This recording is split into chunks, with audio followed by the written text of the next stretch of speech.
আমার এই কণ্ঠস্বর থাকবে যতক্ষণ আমি বেঁচে আছি। আমার উপরে যদি হামলা করা হয় আর আল্লাহ রাব্বুল আলামিন যদি আমার শাহাদাতের দরজা নসিব করেন, তাহলে আল্লাহর কাছে দোয়া থাকবে, আয় আল্লাহ, তোমার কোরআন আমার সামনে, শাহাদাত যদি আমার নসিব হয়, আমার রক্ত যেন লেলিহান শিখা হয়ে কমিউনিস্টদের জ্বালিয়ে পুড়িয়ে সার খার করে কলেবার পতাকা যেন উড়িয়ে দেয়।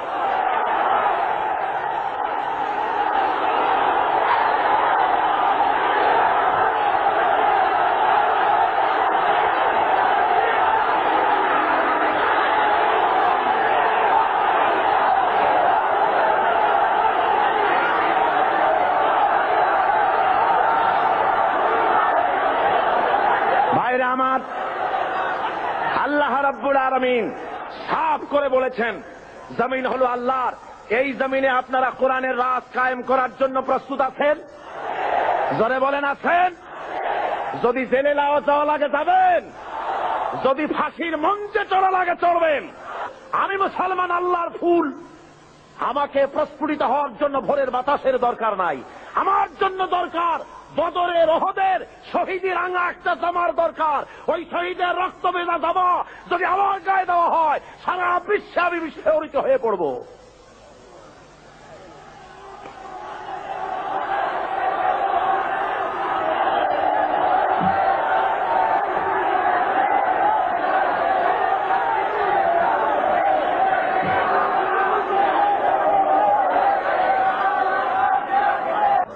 ভাইয়ের আমার, আল্লাহর দেওয়া এই বিধান বাংলার জমিনে কায়েম করার জন্য সাহাবায়ে কেরাম যেমন রক্ত দিয়েছেন, রাসূলে পাক যেমন রক্ত দিয়েছেন, জান দিয়েছেন, বাংলার জমিন আমাদের প্রিয় মাতৃভূমি। এই জমিনে আল্লাহর দেওয়া বিধান কায়েম করতে যদি রক্ত দেওয়া লাগে, জান দেওয়া লাগে, দিবেন আপনারা? দিবেন আপনারা? আমি আজকে এই মাহফিলে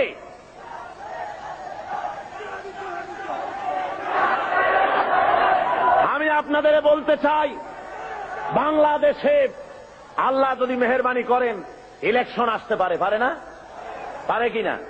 আল্লাহ মেহেরবানি করলে ইলেকশন আসবে, কিন্তু সেই ইলেকশন আসলে পরে গণতান্ত্রিক পদ্ধতিতে আল্লাহর দ্বীন কায়েম হওয়ার পথ আছে, সুযোগ আছে। যে কোন আদর্শকে সফলতার শীর্ষে পৌঁছে দেওয়ার জন্য দুইটা পথ, একটা বিপ্লব আর একটা হলো গণতন্ত্র। বিপ্লবের পথ রক্ত পিচ্ছিল, আর গণতন্ত্রের পথ সহজ এবং সাবলীল। আমাদের দেশে গণতন্ত্রের পরিবেশ আছে, আছে না? গণতন্ত্রের পরিবেশ আছে। এই গণতান্ত্রিক পরিবেশে যদি গণতন্ত্র আসে, ইলেকশন যদি হয়, তাহলে এবারের ভোটগুলি যাবে কোথায়? কাদের কাছে যাবে? ধরে বলেন, ইসলামের কাদের কাছে দিবেন? কিন্তু বসন্তের কোকিল আছে এক রকমের। বসন্তের কোকিল চেনেন? নাম শুনছেন, চেনেন না। বসন্তের কোকিল কারে বলে? সারা বছরে খোঁজ নাই, বসন্তের সময় কু কু করে, ঠিক কিনা? ইলেকশন আসতে পরে এক শ্রেণীর হুজুর আসবেন, সারা বছর রাজনৈতিক ময়দানে নাই, জেলে নাই, জরিমানায় নাই, কোথাও নাই। অত দলীয় মোর্চা, অত দলীয় নেতা, লোক নাই, জন নাই, এসে পাগড়ি মাথায় দিয়ে বলবে, ইসলাম গেল, আসুন আপনারা সবাই ভোট দিয়ে আমারে প্রেসিডেন্ট বানায় দেন। এরকম হুজুর, এ ধরনের পীর সাহেব, এ ধরনের কোন মৌলানা সাহেব দাঁড়াই দিতে পারে, আমারে ভোট দেন। এখন বলেন, যে লোকটার কোনো অফিস নাই, লোক নাই, কর্মী নাই, কিছু নাই, ইলেকশনের জন্য দাঁড়াইলো, আপনি বরকতের জন্য ভোট দিলেন, ইসলামের ভালো হবে না ক্ষতি হবে? জোরে বলেন, কি হবে? এই নেতা তো হুজুর সাল্লাল্লাহু আলাইহি ওয়াসাল্লামকে বানাইতে চাইছিল আবু জেহেল। নেতারা বানাইতে চাইছিল, হুজুরকে নেতৃত্ব দিতে চাইছিল না? হুজুর নেতৃত্ব নিয়েছিলেন? কেন নেন নাই? হুজুর বুঝেছিলেন, এখন যদি আমি প্রেসিডেন্ট হই, তাহলে আবু জেহেল হবে কি প্রধানমন্ত্রী, ইসলামের সর্বনাশ হয়ে যাবে। লোক বানাইছেন 13 বছর বসে। সুতরাং ওই সমস্ত লোক ইলেকশনের সময় ময়দানে আসবে, যাদের লোক নাই, জন নাই, অফিস নাই, সারা দেশে কেউ নাই, ঢাল নাই, তরবারি নাই, নিদিনাম সর্দার। ইসলাম গেল, তাড়াতাড়ি ভোট দাও। লোকেরা মনে করলো হুজুরে ভোট দিয়ে একটুখানি সওয়াব কামাই করি, হুজুরে ভোট দিলেন।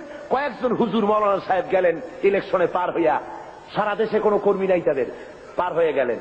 বলেন, বঙ্গভবনে যায় যদি খতমে খাজেগান পড়েন, তাহলে অর্থনৈতিক দুরবস্থা দূর হবে? খতমে তাসমিয়া যদি পড়ে, খতমে নারিয়া, মিলাদ শরীফ বারবার যদি পড়ে পার্লামেন্টে, তাতে কি বালা মুসিবত, দেশের অর্থনীতি, সমাজনীতির মুসিবত কি কমবে? কমবে না। বরং সেখানে আপনাকে এই কাজ থেকে আপনাকে বিরত থাকতে হবে, দেখতে হবে কারা দাঁড়িয়েছে।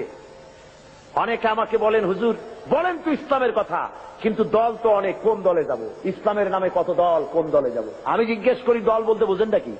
দল মানে কি? বেবি ট্যাক্সি মার্কা দল, টেম্পু মার্কা দল, রিক্সা মার্কা দল, একটা ড্রাইভার, তারপর পিছনে দুইটা প্যাসেঞ্জার, অর্থাৎ একজন প্রেসিডেন্ট, একজন সেক্রেটারি, একজন ট্রেজারার, একজন ক্যাশিয়ার, বাস, এই তিনজনের পার্টি। সারা দেশে অফিস নাই, লোক নাই, জোন নাই, এগুলো দল হইল? জোরে বলেন, এগুলি দল হলো? অমুক ইসলাম তমুক ইসলাম দিল একটা নাম দিয়ে জনমের মতো। ইলেকশন আসলে পরে প্রেসিডেন্টের কাছ থেকে, সরকারের কাছের থেকে টাকা খাইয়া ইলেকশনের জন্য দাঁড়ায় যায় পাগল ছাগল। ঠিক কিনা কন? জোরে বলেন, সত্য কিনা? আমি বলি, মিয়া দল যদি দেখতে হয়, অনেকে বলে যে কোন দলে যাব, তা আমি বলি যে বাজারে যখন ইলিশ মাছ কিনতে যান, ইলিশ মাছ কি শুধু এক দোকানে পাওয়া যায় না অনেক দোকানে পাওয়া যায়? তো আপনি অনেক দোকানে ইলিশ আছে বলে বাড়ি যেয়ে বলেন নাকি বউকে যে বাজারে তো গেছিলাম মাছ কিনতে, কিন্তু ইলিশ পাওয়া যায় বহু দোকানে, রাগ করে কোনো দোকান দিয়ে কিনি নেই। এটা কথা হলো? বরং আপনি কিনবেন ইলিশ টাটকা এবং পচা না, এরকম দেখে যার দোকানে পাওয়া যায় সেইটাই কিনবেন। ঠিক কিনা? দল আপনাকে অবশ্যই করতে হবে। কোনটা করবেন সে আকল আপনাকে আল্লাহ দিয়েছেন। দল বলা হয় তাদেরকেই, ইসলামী দল দাবি করতে তারাই পারে যাদের কর্মী বাহিনী ছড়িয়ে আছে রাজধানী থেকে শুরু করে প্রত্যন্ত অঞ্চল পর্যন্ত। ঠিক কিনা কন? যারা ছাত্রদের ভিতরে কাজ করে, ইসলামের আওয়াজ তুলেছে ছাত্রদের ভিতরে, আওয়াজ তুলেছে শ্রমিকদের মধ্যে, আওয়াজ তুলেছে নারীদের মধ্যে, আওয়াজ তুলেছে অমুসলিমদের মধ্যে, আওয়াজ তুলেছে কল কারখানা, সেক্রেটারিয়েট, বঙ্গভবন, ক্যান্টনমেন্ট, সর্বত্র ইসলামের আওয়াজ তুলেছে। আর মানুষের চিন্তা শক্তির পরিশুদ্ধির জন্য অগণিত ইসলামী সাহিত্যের ভান্ডার, সাহিত্য সম্ভার দিয়ে গোটা দেশকে ছেয়ে ফেলেছে। তার নাম ইসলামী আন্দোলন। জোরে বলেন ঠিক কিনা? এই আন্দোলন কোনটি তা বোঝার মতো আকল আপনাদের থাকা উচিত, এবং সেই দলে শরীক হয়ে আল্লাহর দেওয়া বিধান বাংলার জমিনে প্রতিষ্ঠা করার দৃঢ় শপথে উজ্জীবিত হতে হবে। আজকের মুসলমানদেরকে রাজি আছেন? জোরে বলেন, রাজি আছেন? তাহলে আজ এই মাহফিলে NSI, IB, SB, DFI, army intelligence, গভর্নমেন্টের গোয়েন্দা বিভাগের কেরামন কাতিবিন ভাইরা সব আছেন। ঠিক কিনা? সব আছে, কিন্তু দুর্ভাগ্য জাতীয় পত্রিকার সাংবাদিকগুলি আসেন না। ওই 2000-2500 লোকের বিশাল জনসভায় হাজির, ছবি টবি সব ঠিক মতো দেওয়া যায়, এটা দেওয়া যায় না। তার কারণ হলো এখানে যেসব কথা বলা হয় তা তাদের কিছুটা অসুবিধা। আমরা দোয়া করব আল্লাহ যেন এই অসুবিধা তাদের কাটায় ওঠার তৌফিক দেন। জোরে বলেন আমিন। এই বিশাল জনসমুদ্র, গভর্নমেন্টের আইবি দেখে রাখো, এসবি, ডিএফআই দেখে রাখুন, এই বিশাল জনতা কি চায়। এই দেশের বুকে যারা ইসলাম চান, কোরআন ও সুন্নাহর আইন যারা চান, শুধুমাত্র সেই মুমিনেরা হাত তুলবেন, আর কেউ না। কোন মুনাফিক হাত তুলবেন না, এখন না, এখন না। কোন মুনাফিক হাত তুলবেন না, আল্লাহর কাছে দায়ী হয়ে যাবেন। যারা চান বাংলার জমিনে দিন কায়েম হোক এবং বসে থাকবেন না, ইসলামী আন্দোলনে শরীক হবেন আজকের থেকে, সেই সব মুমিনেরা হাত তুলবেন, একটা স্লোগান দিবেন, এমন যে স্লোগান দিল্লির উপর থেকে মদিনা মুনাওয়ারা হয়ে আরশে আজিমে চলে যায়। পারবেন? কেউ মনে করবেন না আমি গভর্নমেন্ট হাই অফিসিয়াল, আমি একজন গভর্নমেন্টের বড় অফিসার, আমি যদি হা করে আল্লাহু আকবার বলি তাহলে আমার প্রেস্টিজ হ্যাম্পার করবে। থামুন, কোন মৌলানা সাহেব মনে করবেন না, থামো, কোন মৌলানা সাহেব মনে করবেন না আমি যদি হা করে তাকবীর দেই তাহলে আমার প্রেস্টিজ কনসার্ন হবে। এ ধরনের অসুবিধা হবে কারো? আলেম, পীর, বুজুর্গ, অফিসার, শিক্ষক, ছাত্র, শ্রমিক, মেহনতি জনতা, সমস্ত মানুষ এক মুহূর্তের ভিতরে গায়ের সমস্ত শক্তি গলার কাছে নিয়ে আসেন।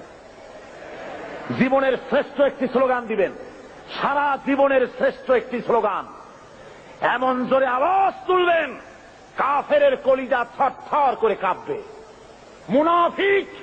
মুনাফিকি ছেড়ে দিয়ে ইসলামের কোলে চলে আসবে। পারবেন না?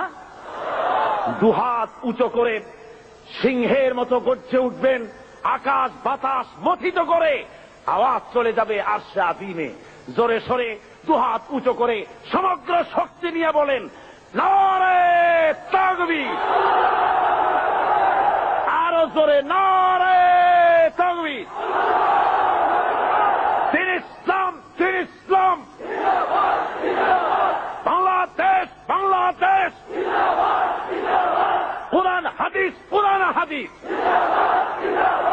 ইসলামী সমাজ ব্যবস্থা, ইসলামী সমাজ ব্যবস্থা,